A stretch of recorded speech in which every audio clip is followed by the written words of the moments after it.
एक छोटा सा गांव था, नाम था मोहनपुर। उस गांव में एक 200 साल पुराना कुआं था। लोग कहते थे हर रात उस कुएं से एक रोती हुई लड़की की आवाज सुनाई देती है। लेकिन एक बात सब लोगों को हैरान कर देती है, मोहनपुर गांव का जो भी लड़का उस कुएं के पास पानी पीने जाता है, वह 2 दिन के अंदर मर जाता है और मरा हुआ शरीर गायब हो जाता है। और एक दिन इसी गांव में एक शहर से अर्जुन नाम का लड़का आता है। अर्जुन वह छुट्टियों में अपने दादाजी से मिलने आए थे। एक दिन अर्जुन गांव के लोगों से सुना है कि वह कुआं बहुत डरावना है और कोई उसके पास नहीं जाता।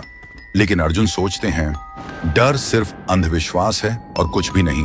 एक दिन धूप में जाते हुए अर्जुन को प्यास लगी और बिना किसी से पूछे वो सीधा उस कुएं से पानी पीने चला गया। तब अचानक से एक लड़की का चेहरा सामने आया। अर्जुन डरा हुआ था और तुरंत वहां से भागकर घर पर चला गया।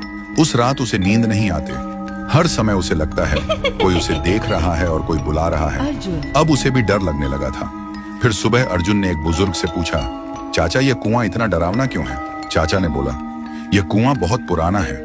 यहाँ से आधी रात में एक लड़की की रोते हुए आवाज निकलती है और वह लड़की हमेशा लड़कों को ही अपना शिकार बनाता है। आज तक इसका राज कोई समझ नहीं पाया। इस बात को सुनकर अर्जुन वहां से निकल पड़े और घर में आकर एक पाखंडी बाबा को कॉल करके बुलाता है ताकि इसका राज क्या है वह जान पाए। और आखिरी दिन पाखंडी बाबा आता है और गांव के सभी लोग इकट्ठा होता है। पाखंडी बाबा उस कुएं को देखकर कांपते हुए कहता है कि यह तो बहुत ही भयानक है। कुएं के अंदर जो भी है उसको पकड़ना मेरे बस के बाहर है। ऐसे बोलकर पाखंडी बाबा उस गांव से निकल पड़े।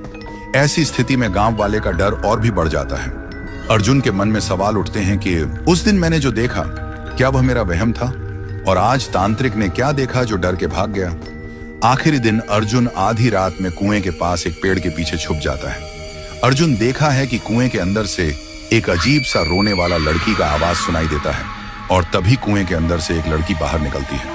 थोड़ी देर बाद एक लड़का गाड़ी लेकर गांव से गुजरता है। वह लड़की उसके सामने आ जाती है और लड़की उस लड़के को मार देता है और लड़के का शरीर गायब हो जाता है। अर्जुन यह सब देखकर हैरान रह जाता है। उसके दिमाग में एक ही सवाल घूमता है कि यह लड़की कौन है जो लड़के को ही अपना शिकार बनाते हैं, लड़कियों को क्यों नहीं?